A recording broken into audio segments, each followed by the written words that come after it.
بسم الله الرحمن الرحيم يا أيها الذين آمنوا أوفوا بالعقود أحلت لكم بهيمة الأنعام إلا ما يتلى عليكم غير محل الصيد وأنتم حرم إن الله يحكم ما يريد يا أيها الذين آمنوا لا تحلوا شعائر الله ولا الشهر الحرام ولا الهدي ولا القلائد ولا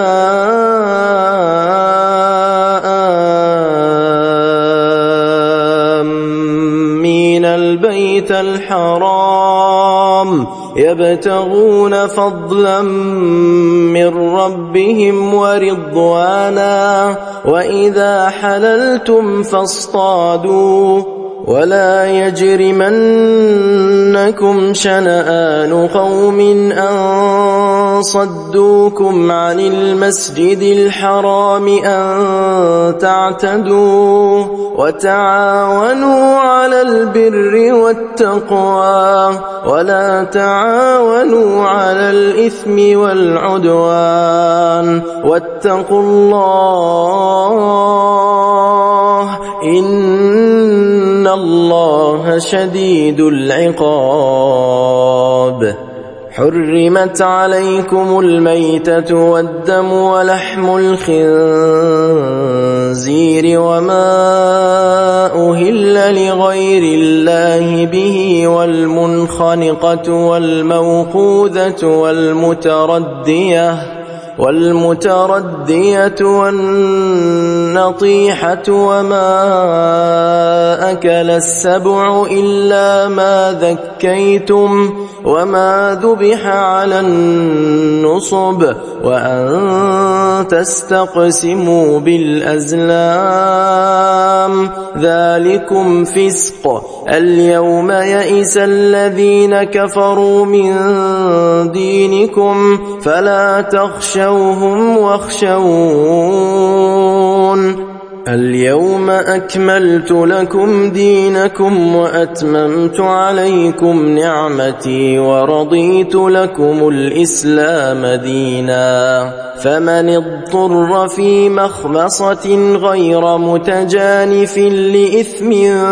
فإن الله غفور رحيم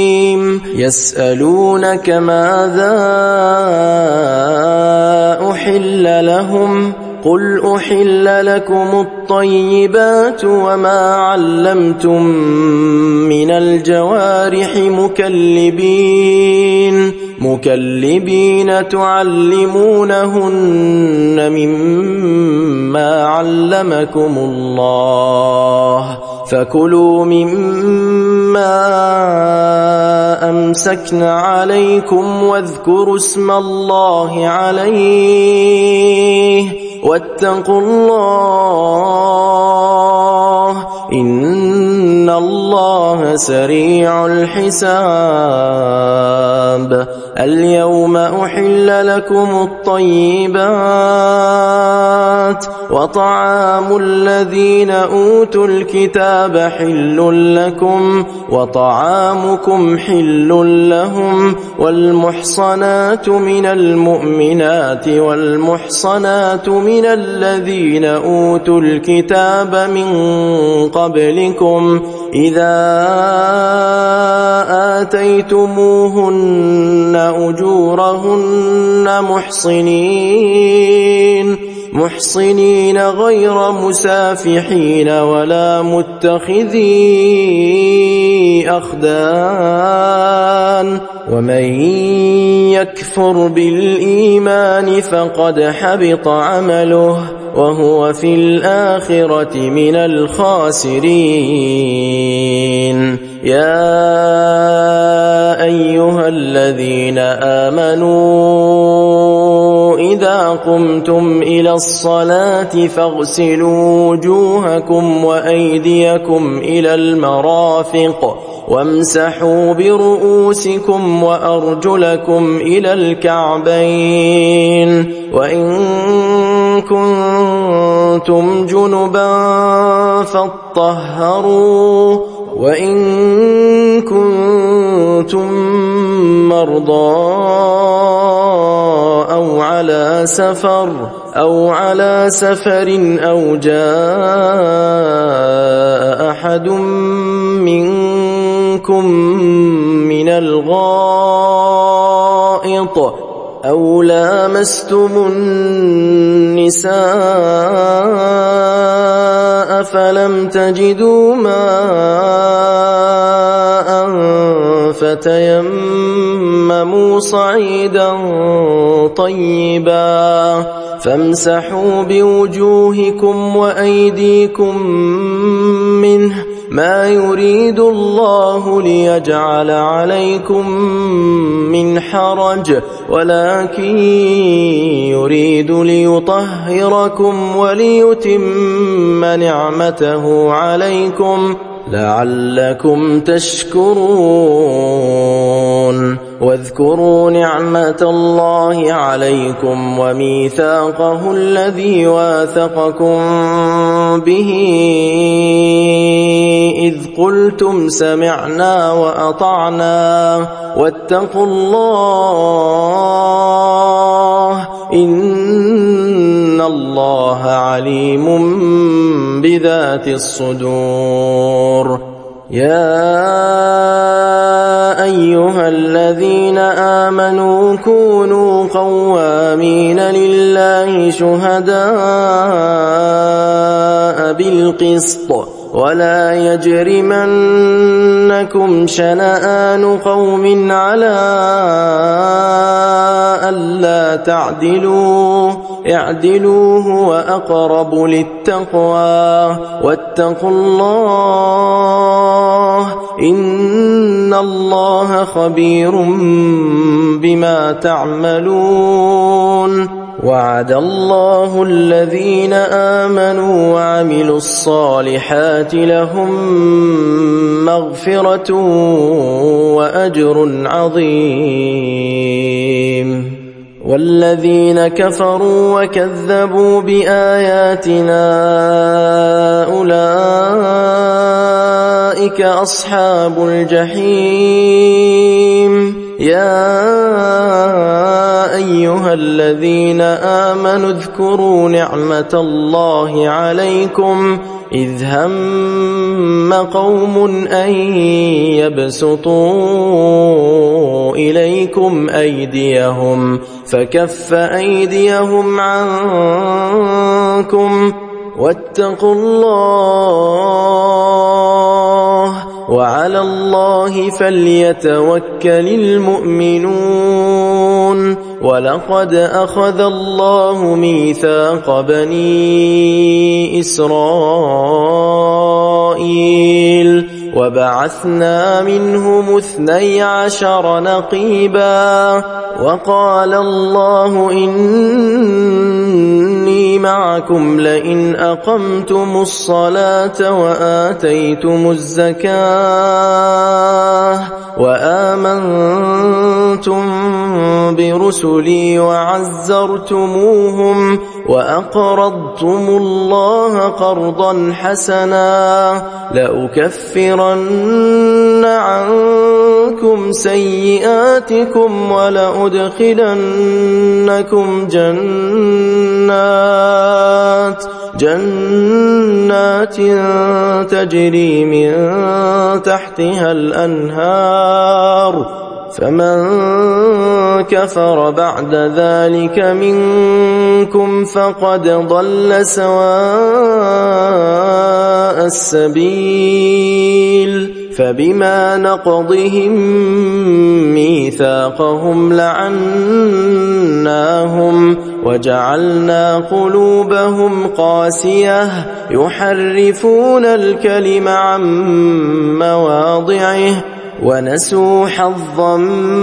مما ذكروا به ولا تزال تطلع على خائنة منهم إلا قليلا منهم فاعف عنهم واصفح إن الله يحب المحسنين. ومن الذين قالوا إنا نصارى أخذنا ميثاقهم فنسوا حظا مما ذكروا به فأغرينا بينهم العداوة والبغضاء إلى يوم القيامة وسوف ينبئهم الله بما كانوا يصنعون. يا أهل الكتاب قد جاءكم رسولنا يبين لكم كثيرا مما كنتم تخفون من الكتاب ويعفو عن كثير. قد جاءكم من الله نور وكتاب مبين يهدي به الله من اتبع رضوانه سبل السلام ويخرجهم من الظلمات إلى النور بإذنه ويهديهم إلى صراط مستقيم. لقد كفر الذين قالوا إن الله هو المسيح ابن مريم قل فمن يملك من الله شيئا إن أراد أن يهلك المسيح ابن مريم وأمه ومن في الأرض جميعا ولله ملك السماوات والأرض وما بينهما يخلق ما يشاء والله على كل شيء قدير. وقالت اليهود والنصارى نحن أبناء الله وأحباؤه قل فلم يعذبكم بذنوبكم بل أنتم بشر ممن خلق يغفر لمن يشاء ويعذب من يشاء ولله ملك السماوات والأرض وما بينهما وإليه المصير. يا أهل الكتاب قد جاءكم رسولنا يبين لكم على فترة من الرسل أن تقولوا ما جاءنا من بشير ولا نذير فقد جاءكم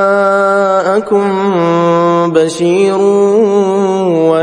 ونذير والله على كل شيء قدير. وإذ قال موسى لقومه يا قوم اذكروا نعمة الله عليكم إذ جعل فيكم أنبياء وجعلكم ملوكا وآتاكم ما لم يؤت أحدا من العالمين. يا قوم ادخلوا الأرض المقدسة التي كتب الله لكم ولا ترتدوا على أدباركم فتنقلبوا خاسرين. قالوا يا موسى إن فيها قوما جبارين وإنا لن ندخلها حتى يخرجوا منها فإن يخرجوا منها فإنا داخلون قال رجلان من الذين يخافون أنعم الله عليهما ادخلوا عليهم الباب فإذا دخلتموه فإنكم غالبون وعلى الله فتوكلوا إن كنتم مؤمنين قالوا يا موسى إنا لن ندخلها أبدا قالوا يا موسى إنا لن ندخلها أبدا ما داموا فيها فاذهب أنت وربك فقاتلا إنا هاهنا قاعدون قال رب إني لا أملك إلا نفسي وأخي فافرق بيننا وبين القوم الفاسقين قال فإنها محرمة عليهم 40 سنة يتيهون في الأرض فلا تأس على القوم الفاسقين واتل عليهم نبأ ابني آدم بالحق إذ قربا قربانا فتقبل من أحدهما ولم يتقبل من الآخر قال لأقتلنك قال إنما يتقبل الله من المتقين لئن بسطت إلي يدك لتقتلني ما أنا بباسط يدي إليك لأقتلك إني أخاف الله رب العالمين إني أريد أن تبوء بإثمي وإثمك فتكون من أصحاب النار وذلك جزاء الظالمين فطوعت له نفسه قتل أخيه فقتله فأصبح من الخاسرين فبعث الله غرابا يبحث في الأرض ليريه كيف يواري سوءة أخيه قال يا ويلتى أعجزت أن أكون مثل هذا الغراب فأواري سوءة أخي فأصبح من النادمين من أجل ذلك كتبنا على بني إسرائيل أنه من قتل نفسا بغير نفس أو فساد في الأرض فكأنما قتل الناس جميعا ومن أحياها فكأنما أحيا الناس جميعا ولقد جاءتهم رسلنا بالبينات ثم إن كثيرا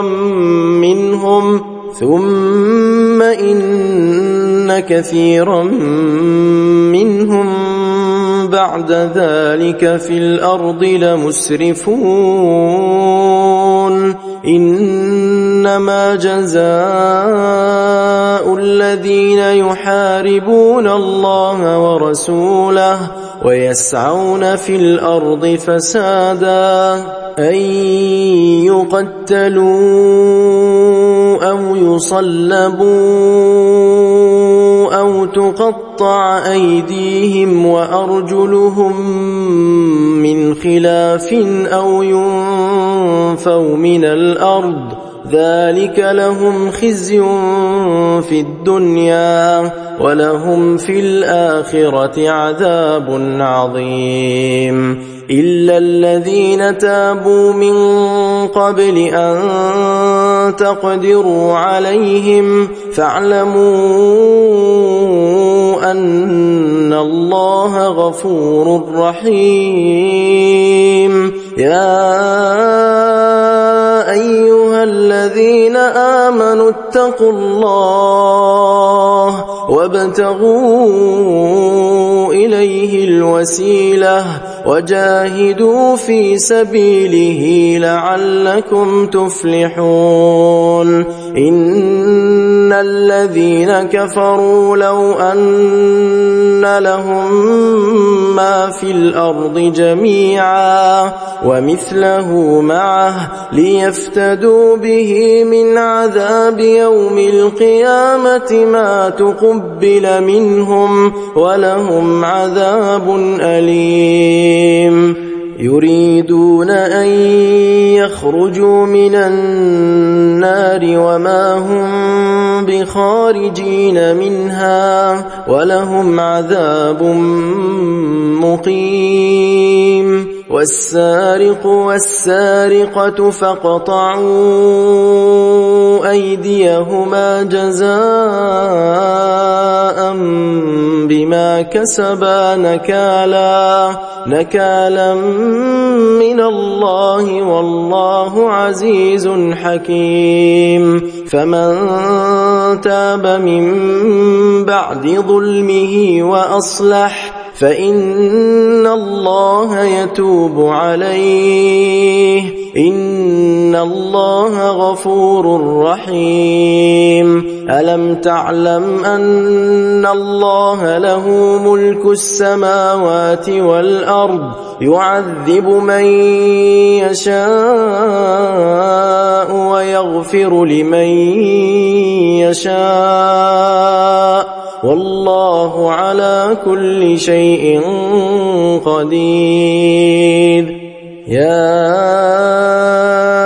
أيها الرسول لا يحزنك الذين يسارعون في الكفر من الذين قالوا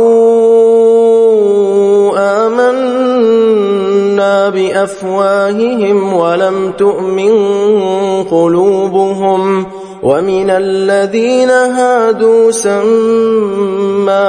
للكذب سماعون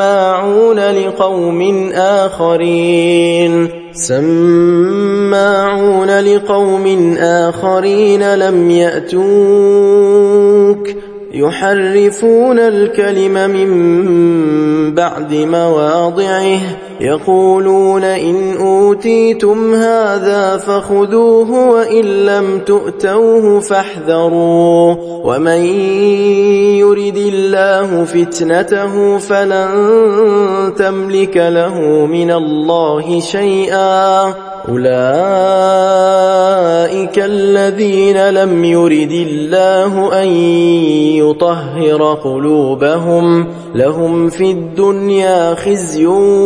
ولهم في الآخرة عذاب عظيم سماعون للكذب أكالون للسحت فإن جاءوك فاحكم بينهم أو أعرض عنهم وإن تعرض عنهم فلن يضروك شيئا وإن حكمت فاحكم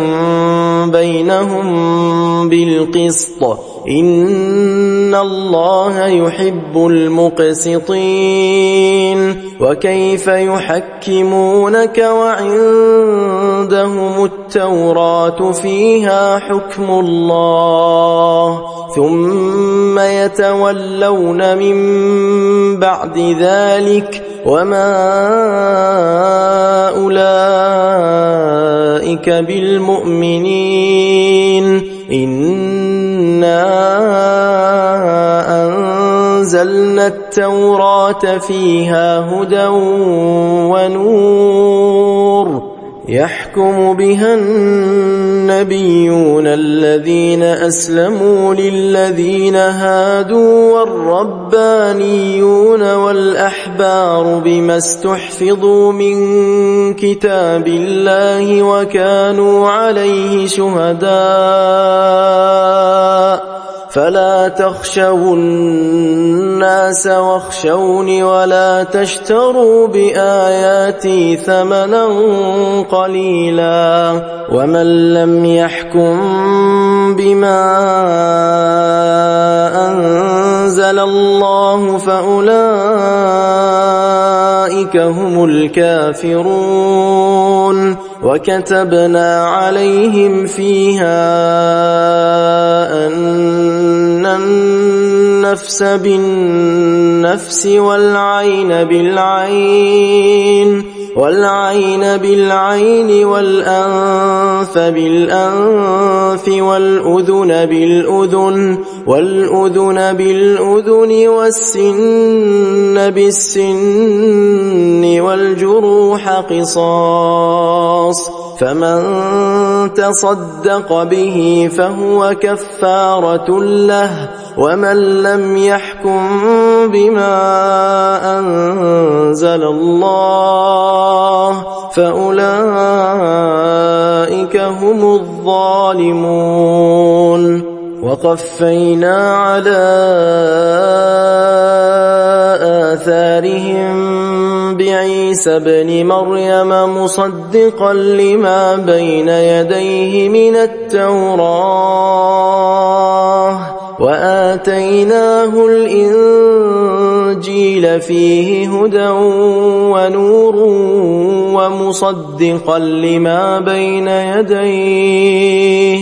ومصدقا لما بين يديه من التوراة وهدى وموعظة للمتقين وليحكم أهل الإنجيل بما أنزل الله فيه ومن لم يحكم بما أنزل الله فأولئك هم الفاسقون وأنزلنا إليك الكتاب بالحق مصدقا لما بين يديه من الكتاب ومهيمنا عليه فاحكم بينهم بما أنزل الله ولا تتبع أهواءهم عما جاءك من الحق لكل جعلنا منكم شرعة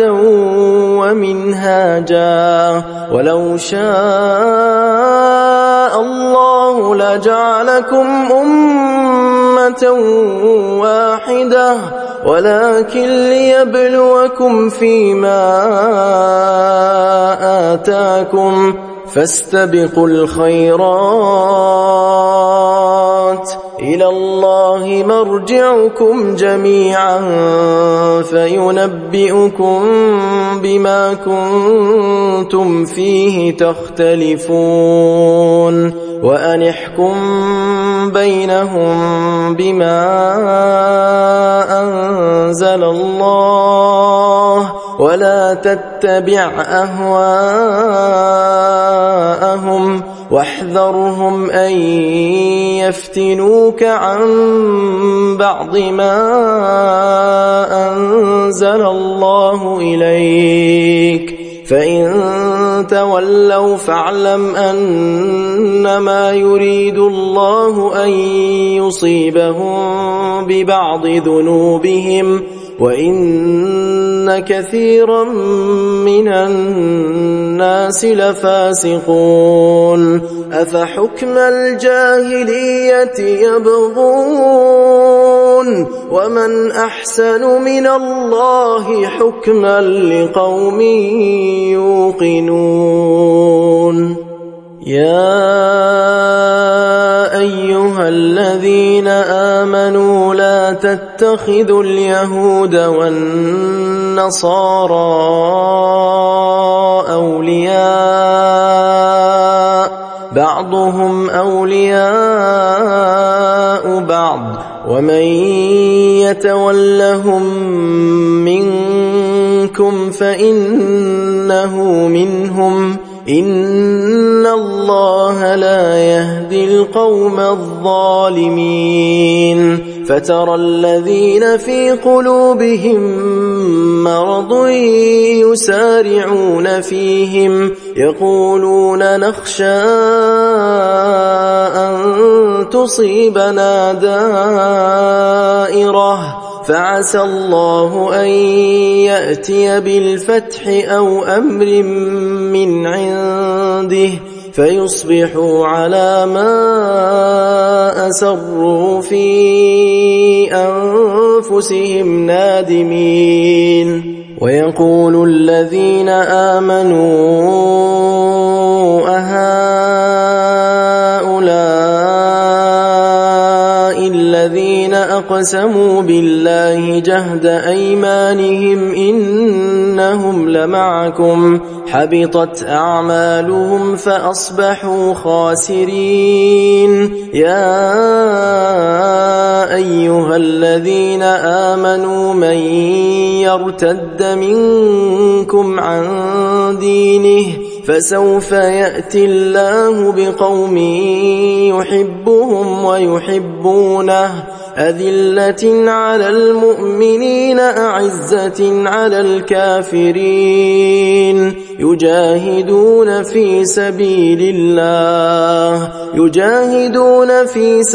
الله ولا يخافون لومة لائم ذلك فضل الله يؤتيه من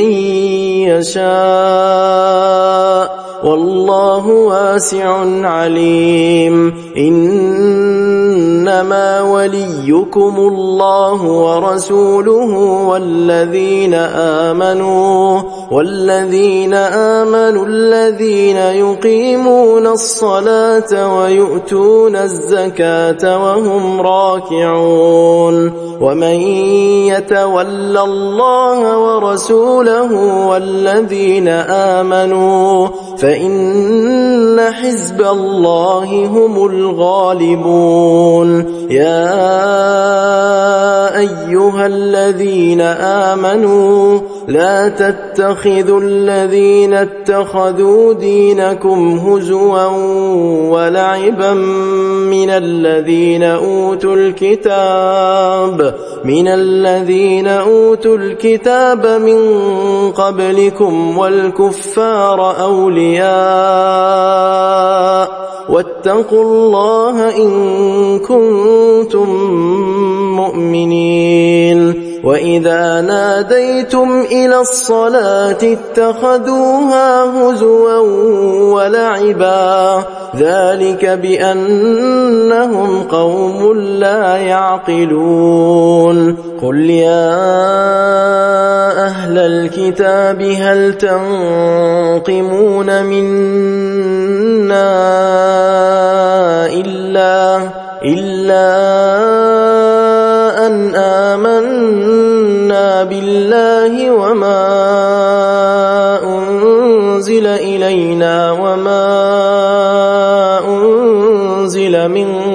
قبل وأن أكثركم فاسقون قل هل أنبئكم بشر من ذلك مثوبة عند الله من لعنه الله وغضب عليه وجعل منهم القردة والخنازير وعبد الطاغوت أولئك شر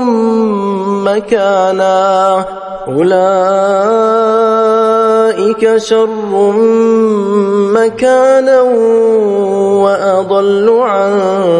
سواء السبيل وإذا جاءوكم قالوا آمنا وقد دخلوا بالكفر وهم قد خرجوا به والله أعلم بما كانوا يكتمون وترى كثيرا منهم يسارعون في الإثم والعدوان وأكلهم السحت لبئس ما كانوا يعملون لولا ينهاهم الربانيون والأحبار عن قولهم الإثم وأكلهم السحت لبئس ما كانوا يصنعون وقالت اليهود يد الله مغلولة غلت أيديهم ولعنوا بما قالوا بل يداه مبسوطتان ينفق كيف يشاء وليزيدن كثيرا منهم ما أنزل إليك من ربك طغيانا وكفرا وألقينا بينهم العداوة والبغضاء إلى يوم القيامة كلما أوقدوا نارا للحرب أطفأها الله ويسعون في الأرض فسادا والله لا يحب المفسدين ولو أن أهل الكتاب آمنوا واتقوا لكفرنا عنهم سيئاتهم ولأدخلناهم جنات النعيم ولو أنهم أقاموا التوراة والإنجيل وما أنزل إليهم من ربهم لأكلوا من فوقهم ومن تحت أرجلهم منهم أمة مقتصدة وكثير منهم ساء ما يعملون يا أيها الرسول بلغ ما أنزل إليك من ربك وإن لم تفعل فما بلغت رسالته والله يعصمك من الناس إن الله لا يهدي القوم الكافرين قل يا أهل الكتاب لستم على شيء حتى تقيموا التوراة والإنجيل وما أنزل إليكم من ربكم وليزيدن كثيرا منهم ما أنزل إليك من ربك طغيانا وكفرا فلا تأس على القوم الكافرين إن الذين آمنوا والذين هادوا والصابئون والنصارى من آمن بالله واليوم الآخر وعمل صالحا فلا خوف عليهم ولا هم يحزنون لقد أخذنا ميثاق بني إسرائيل وأرسلنا إليهم رسلا كلما جاءهم رسول بما لا تهوى أنفسهم فريقا كذبوا وفريقا يقتلون وحسبوا ألا تكون فتنة فعموا وصموا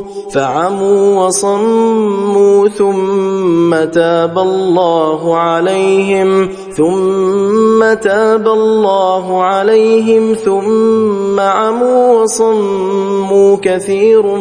منهم والله بصير بما يعملون لقد كفر الذين قالوا إن الله هو المسيح ابن مريم وقال المسيح يا بني إسرائيل اعبدوا الله ربي وربكم إنه من يشرك بالله فقد حرم الله عليه الجنة ومأواه النار وما للظالمين من أنصار لقد كفر الذين قالوا إن الله ثالث ثلاثة وما من إله إلا إله واحد وإن لم ينتهوا عما يقولون ليمسن الذين كفروا منهم عذاب أليم أفلا يتوبون إلى الله ويستغفرونه والله غفور رحيم ما المسيح ابن مريم إلا رسول قد خلت من قبله الرسل وأمه صديقة كانا يأكلان الطعام انظر كيف نبين لهم الآيات ثم انظر أنا يؤفكون قل أتعبدون من دون الله ما لا يملك لكم ضرا ولا نفعا والله هو السميع العليم قل يا أهل الكتاب لا تغلوا في دينكم غير الحق ولا تتبعوا أهواء قوم قد ضلوا من قبل وأضلوا كثيرا وضلوا عن سواء السبيل لعن الذين كفروا من بني إسرائيل على لسان داود وعيسى بن مريم ذلك بما عصوا وكانوا يعتدون كانوا لا يتناهون عن منكر فعلوه لبئس ما كانوا يفعلون ترى كثيرا منهم يتولون الذين كفروا لبئس ما قدمت لهم أنفسهم أن سخط الله عليهم وفي العذاب هم خالدون ولو كانوا يؤمنون بالله والنبي وما أنزل إليه ما اتخذوهم أولياء ولكن كثيرا منهم فاسقون لتجدن أشد الناس عداوة للذين آمنوا اليهود والذين أشركوا ولتجدن أقربهم مودة للذين آمنوا الذين قالوا إنا نصارى ذلك بأن منهم قسيسين ورهبانا وأنهم لا يستكبرون وإذا سمعوا ما أنزل إلى الرسول ترى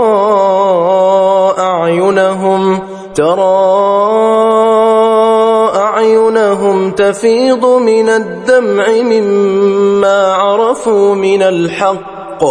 يقولون ربنا آمنا فاكتبنا مع الشاهدين وما لنا لا نؤمن بالله وما جاءنا من الحق ونطمع أن يدخلنا ربنا مع القوم الصالحين فأثابهم الله بما قالوا جنات تجري من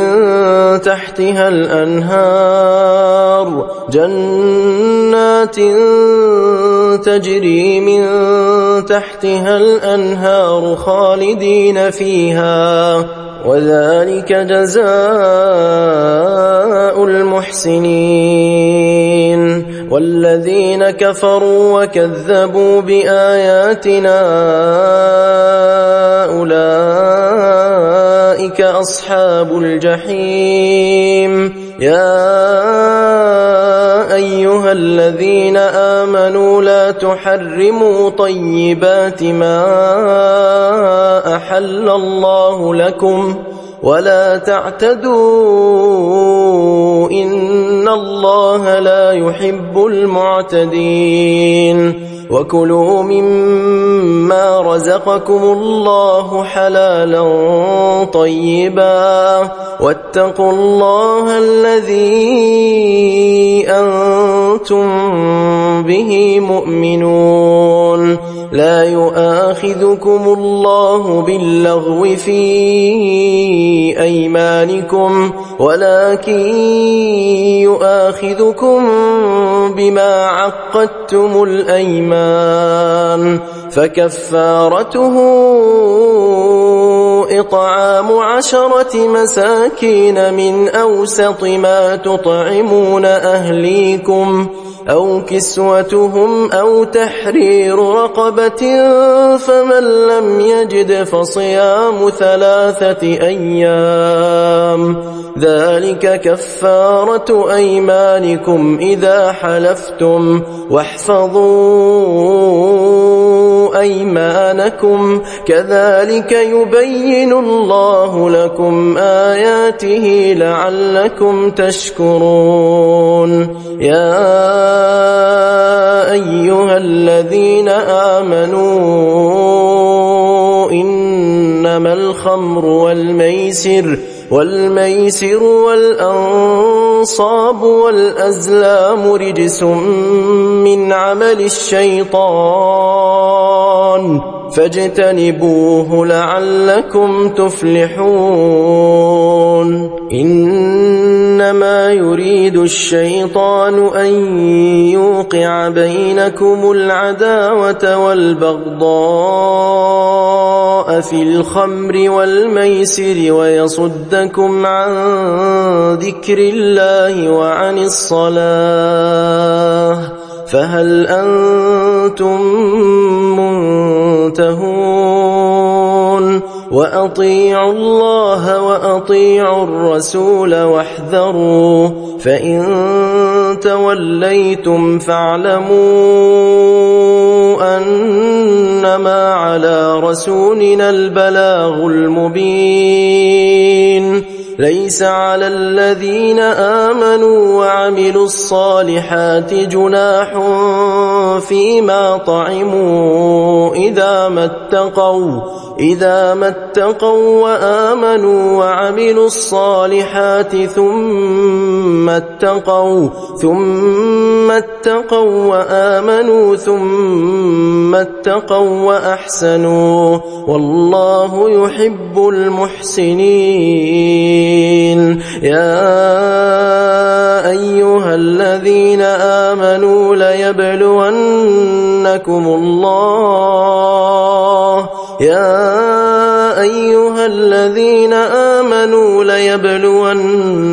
الله بشيء من الصيد تناله أيديكم ورماحكم ليعلم الله من يخافه بالغيب، فمن اعتدى بعد ذلك فله عذاب أليم. يا أيها الذين آمنوا لا تقتلوا الصيد وأنتم حرم، ومن قتله منكم متعمدا فجزاء مثل ما قتل من النعم يحكم به ذوى عدل منكم هديا بالغ الكعبة أو كفارة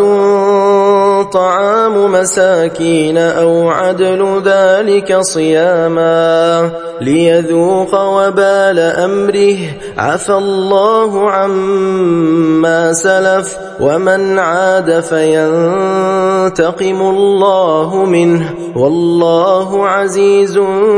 ذو انتقام. أحل لكم صيد البحر وطعامه متاعا لكم وللسيارة، وحرم عليكم صيد البر ما دمتم حرما، واتقوا الله الذي إليه تحشرون. جعل الله الكعبة البيت الحرام قياما للناس والشهر الحرام والهدي والقلائد، ذلك لتعلموا أن الله يعلم ما في السماوات وما في الأرض وأن الله بكل شيء عليم. اعلموا أن الله شديد العقاب وأن الله غفور رحيم. ما على الرسول إلا البلاغ، والله يعلم ما تبدون وما تكتمون.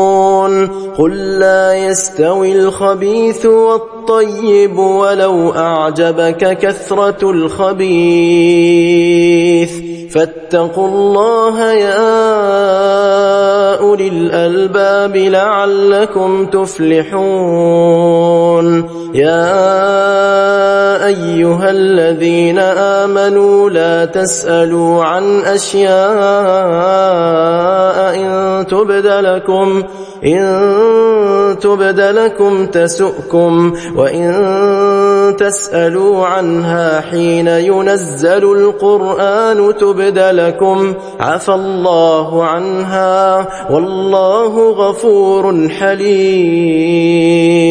قد سألها قوم من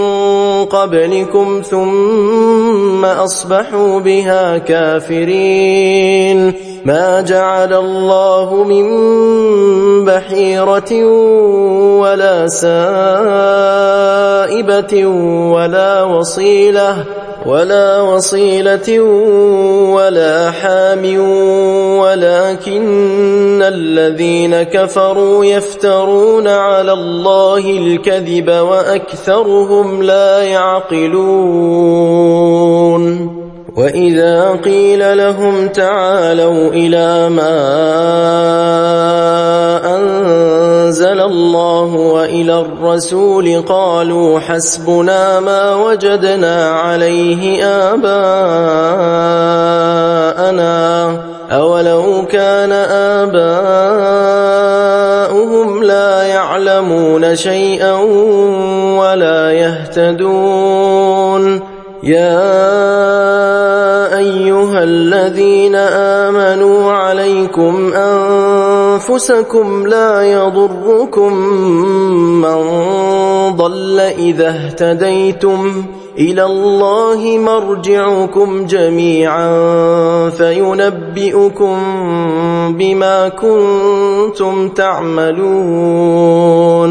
يا أيها الذين آمنوا شهادة بينكم إذا حضر أحدكم الموت حين الوصية اثنان ذوا عدل منكم أو آخران من غيركم إن أنتم ضربتم في الأرض فأصابتكم مصيبة الموت تحبسونهما من بعد الصلاة فيقسمان بالله إن ارتبتم لا نشتري به ثمنا ولو كان ذا قربى ولا نكتم شهادة الله إنا إذا لمن الآثمين فإن عثر على أنهما استحقا إثما فآخران يقومان مقامهما من الذين استحق عليهم الأوليان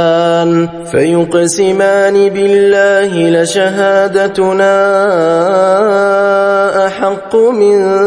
شهادتهما وما اعتدينا إنا إذا لمن الظالمين ذلك أدنى أن يأتوا بالشهادة على وجهها أو يخافوا أن ترد أيمان بعد أيمانهم واتقوا الله واسمعوا والله لا يهدي القوم الفاسقين يوم يجمع الله الرسل فيقول ماذا أجبتم قالوا لا علم لنا إنك أنت علام الغيوب إذ قال الله يا عيسى ابن مريم اذكر نعمتي عليك وعلى والدتك إذ أيدتك بروح القدس تكلم الناس في المهد وكهلا وإذ علمتك الكتاب والحكمة والتوراة والإنجيل وإذ تخلق من الطين كهيئة الطير بإذني فتنفخ فيها فتكون طيرا بإذني وتبرئ الأكمه والأبرص بإذني وإذ تخرج الموتى بإذني وإذ كففت بني إسرائيل عنك إذ جئتهم بالبينات فقال الذين كفروا منهم إن هذا إلا سحر مبين وإذ أوحيت إلى الحواريين أن آمنوا بي وبرسولي قالوا آمنا واشهد بأننا مسلمون إذ قال الحواريون يا عيسى ابن مريم هل يستطيع ربك أن ينزل علينا مائدة من السماء قال قال اتقوا الله إن كنتم مؤمنين قالوا نريد أن نأكل منها وتطمئن قلوبنا ونعلم أن قد صدقتنا ونكون عليها من الشاهدين قال عيسى ابن مريم اللهم ربنا أنزل علينا مائدة من السماء تكون لنا عيدا لأولنا وآخرنا وآية منك وارزقنا وأنت خير الرازقين قال الله إني منزلها عليكم فمن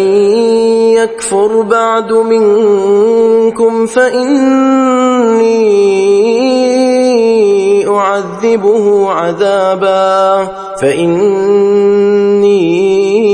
أعذبه عذابا لا أعذبه أحدا من العالمين وإذ قال الله يا عيسى ابن مريم أأنت قلت للناس اتخذوني وأمي إلهين من دون الله قال سبحانك ما يكون لي أن أقول ما ليس لي بحق إن كنت قلته فقد علمته تعلم ما في نفسي ولا أعلم ما في نفسك إنك أنت علام الغيوب ما قلت لهم إلا ما أمرتني به أن اعبدوا الله ربي وربكم وكنت عليهم شهيدا ما دمت فيهم فلما توفيتني كنت أنت الرقيب عليهم وأنت على كل شيء شهيد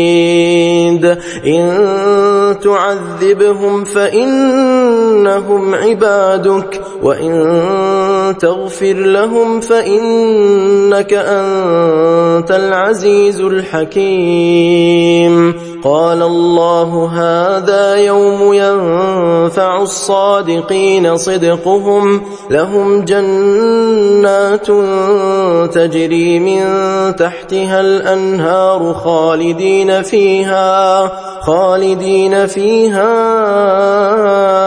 أبدا رضي الله عنهم ورضوا عنه ذلك الفوز العظيم